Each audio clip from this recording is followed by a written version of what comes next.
The silent weight of adulting. This is a story about Eliza, a child who carried the weight of a grown-up world too soon. At 10 years old, Eliza wasn't concerned with schoolyard games. Her mind was a ledger of bills, grocery lists, and appointments. Her mother, struggling with chronic illness, had unwittingly cast Eliza as the little mother of their small apartment, a common form of parentification. The stolen childhood. Eliza's days weren't filled with the chaotic joy of her peers, but with quiet, methodical labour. She woke before dawn, not for play, but to prepare her mother's medicine, pack lunches, and ensure her younger brother Tom was ready for school. The vibrant colours of childhood, spilled paints, scraped knees, wild laughter, were replaced by the muted tones of responsibility. The white of a hospital gown, the dull clatter of dishes, the heavy silence of worry. Psychologically, this accelerated development was a heavy burden.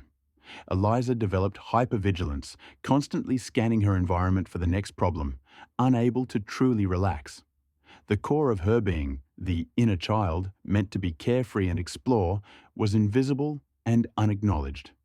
She excelled in school not out of curiosity, but out of a desperate need to be competent, believing that perfection was the only way to keep her fragile world from collapsing. The unspoken language of stress. One afternoon, a friend, Lily, invited Eliza to play an imaginary game of explorers in the park. For a moment, the weight lifted. Eliza saw the world through Lily's eyes, a landscape of possibilities, not tasks. But when Lily playfully stained her shirt with dirt, Eliza snapped, "You're being so careless." Eliza's voice was sharp, disproportionately loud. Lily was stunned.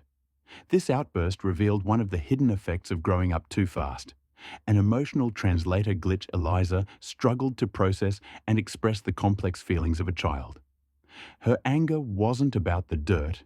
It was a manifestation of her suppressed stress and the joy suspicion that had taken root. The unconscious belief that genuine fun was dangerous and distracting from the real, serious work of living.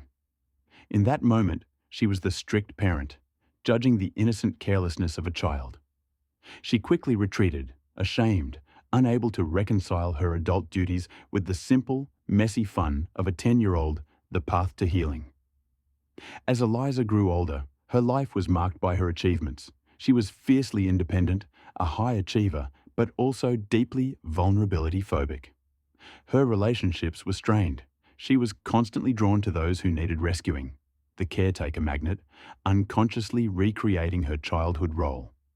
The turning point came in college when a kind professor noted her tendency to apologize for simply existing. The professor gently guided her toward acknowledging the stolen part of her life. Eliza began the slow, painful process of healing, learning to ask for help, allowing herself to make mistakes, and, most importantly, giving her inner child permission to finally play.